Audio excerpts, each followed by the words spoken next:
Sakeri Bonogel, la Utsibach, Utzipetik pa Cachiquel Tijonik, Jignubi Ingrid García Walsh. Hola, bienvenidos. En este video vamos a aprender y conocer un poquito más acerca de la lectura en Cachiquel. Tenemos que tomar en cuenta que para leer en Cachiquel debemos aprender que el sonido de la X es sh. La X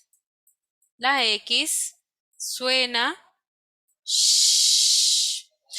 Y también debemos aprender que la mayor fuerza de voz en las palabras está en la última sílaba. Es decir, la última sílaba la vamos a pronunciar con mayor fuerza de voz. Vamos a leer entonces en Cachiquel.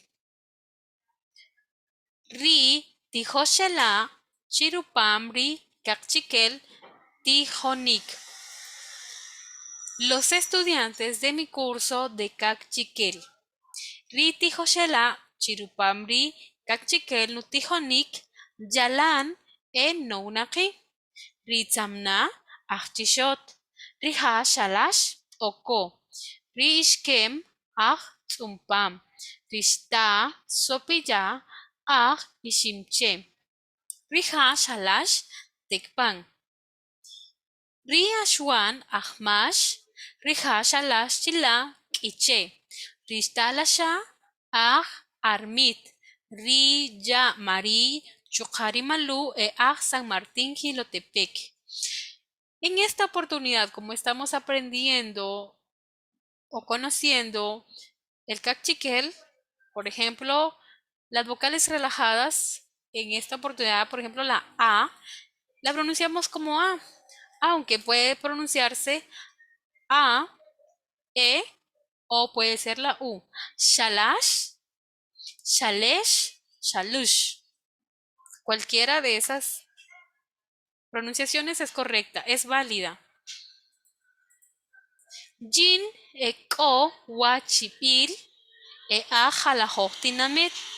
Rige e kas parkush taktinamit no jin in a San Andrés Itzapa.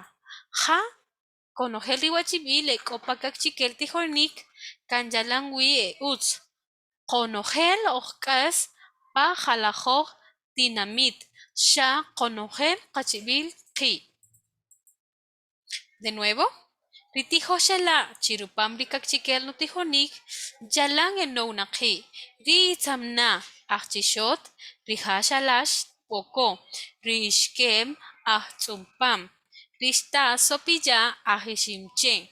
Riha shalash tekpan. Ria shuan ahmash. Riha shalash chilak iche. Rishta lasha aharmit. Rillamari Chucarimalú e a San Martín Gilotepec. Jin e Coachibil e a Jalajotinamit. Rige e cas pa Rukushtak Tinamit. Norjin in a San Andrés Itzapa. Ja, conogel Ribachibil e Copacachiquel Tijonik. Kanjalangui e Utz. Conogel Ocas pa Jalajotak Tinamit. Sha konogel kachibil ki. Shashe, Mateos.